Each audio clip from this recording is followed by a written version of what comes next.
I have never been attacked by a black person, never been evicted by a black person, never had my security deposit ripped off by a black landlord, never had a black landlord, never had a meeting at a Hollywood studio with a black executive, never seen a black agent down the street at my agency, never had a black teenager puke on my shoes at a Motley Crue concert, never been pulled over by a black cop, never been sold a lemon by a black car salesman, never seen a black car salesman, never had a black person deny me a bank loan, never had a black executive in this town try to bury my movie, and I've never heard a black person say, we're going to eliminate 10,000 jobs, have a nice day.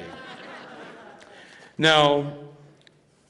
I turn on the TV, though, every night, and what do I see? Again and again, black men alleged to be killing, raping, mugging, stabbing, gangbanging, looting, rioting, selling drugs, pimping, hoeing, having too many babies, dropping babies from tenant windows, fatherless, motherless, godless, penniless. The suspect is described as a black male. The suspect is described as a black male. The suspect is described as a black male. No matter what city I'm in, the news is always the same. The suspect is always the same identified black male. I'm in Atlanta tonight, and I swear the police sketch of the black male suspect on TV looks just like the black guy I saw on TV in Denver last night and the black guy I saw on TV in LA the night before. In every sketch, he's frowning, he's menacing, and he's wearing the same damn knit cap. Is it possible that it's the same black guy committing every crime in America? When I made Roger and Me, this movie I made about 10 years ago, there's a scene in the movie with a little bunny rabbit, you know, the bunny lady, this woman clubs a bunny rabbit, right? I got an R rating because of that scene. And I can't, if I had a nickel for every time in the last 10 years somebody has come up to me and said, oh, why'd you put that scene in the movie? You clubbed that poor little bunny rabbit. Oh, the little bunny, you know? 2 minutes later in the film, a black man is shot on camera by the police in Flint, Michigan. Not once in 10 years have I had one person come up to me and say, oh, the black man was shot in your film. Oh, that was horrible. Why did you put that in the movie? That was just horrible. Not once. Why not? Why not? It's because we as a society have become accepting of that image. We're numb to it by now. Oh, it's just another black guy being shot. Just another dead black guy. Oh, well, ho-hum, turn the channel. Everybody loves Raymond. What's going on? Just the black guy being shot. We're numb to the image. We accept it.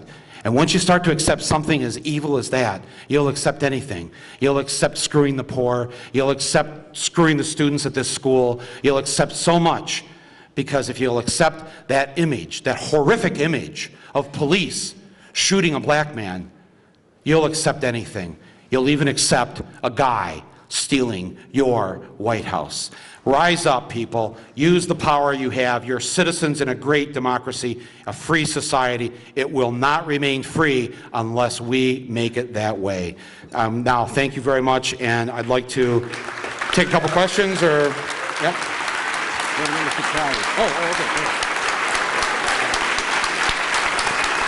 Little more.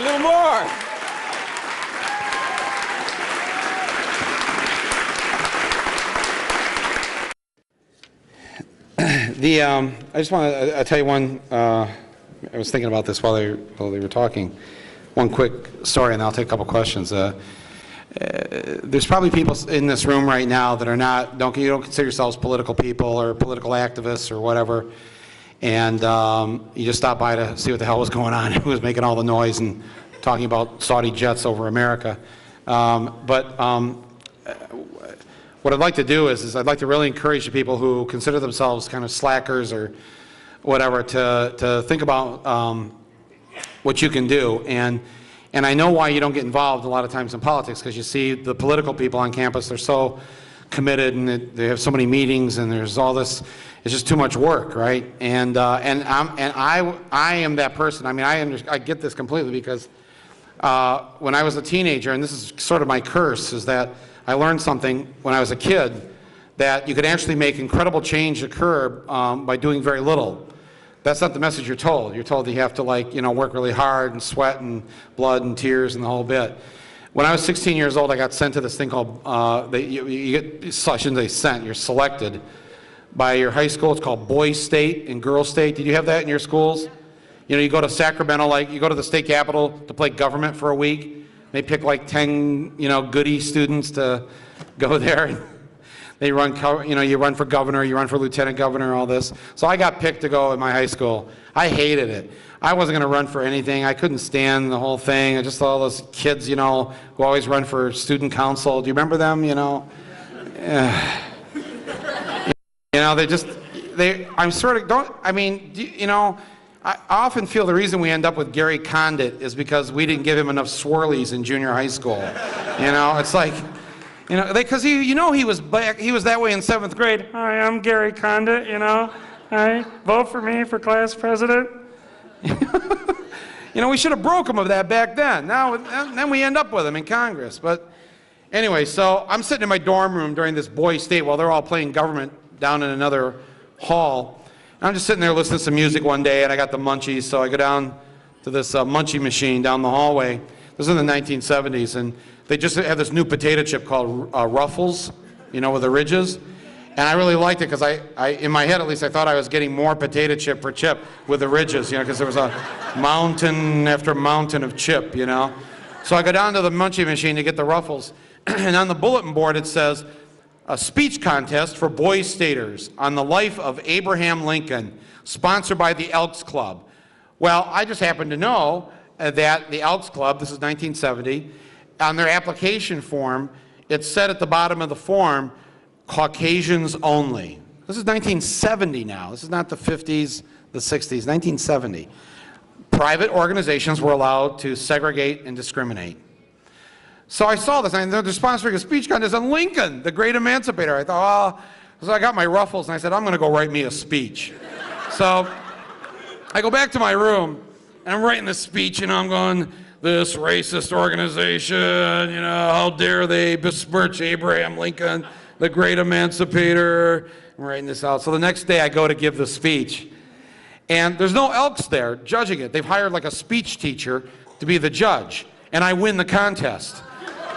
The whole speech was against the Elks, you know? So the guy said to me, now you have to go out and give the speech in front of 3,000 Boys Staters. No. I want to go back to my room and watch more TV, you know? It's like, no. Yes, you must. So I go out on the stage, I give the speech. The Elks guy is standing there with a big trophy to give to me, mortified, you know? How dare they segregate and discriminate, and I don't want your stinking trophy. And I walk off the stage, and some reporter is here at this event, writes this all down, puts it out on the wire. 2 hours later, I get a call from the CBS Evening News with Walter Cronkite in New York City. We'd like you to come on the CBS Evening News tonight. I'm like, I'm 16, you know? I'm like, no. I'm thinking, no amount of Clearasil can save me, you know? It's like, I am not going on TV, you know? And so anyways, they run the story on the TV about the Elks Club and their segregated policies and this Boy Stater who did this. The next day, there's calls for congressional investigations, hearings are held, a shitstorm hits Washington about all the money that goes to private organizations that discriminate and segregate. Within 6 months, the Elks Club and all these other men's groups and these community groups are forced to integrate. And I'm like, all because I had the munchies, you know? It was like, I just wanted a bag of potato chips, you know? And I tell you this story because if you are like me, you know, and like you don't want to devote 24/7 to political activity, it's okay. I want you just to think about what little thing you can do. Because if everybody did just a little bit,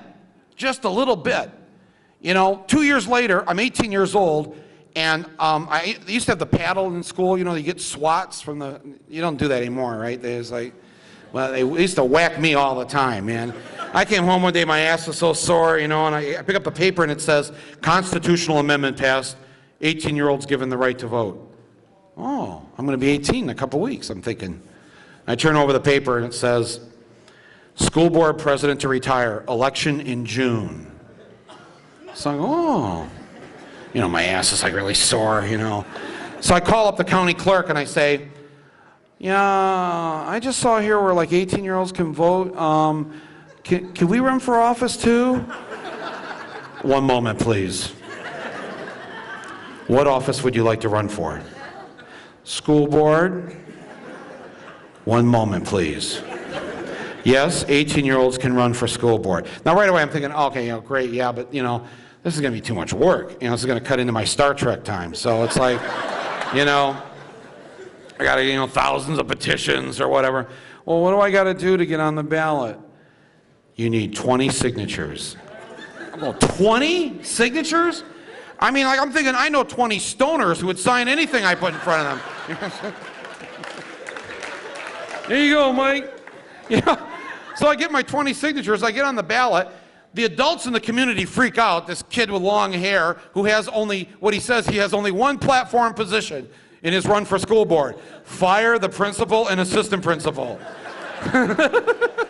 I thought it was 2 positions. He has only 1 position. So the adults freak out, and 6 adults go get their 20 signatures, put their names on the ballot, because they're going to stop me. But what they did was, they split up the majority adult vote amongst them, and I get the minority stoner vote, and I become the first 18-year-old in America elected to public office in 1972. It's a true story.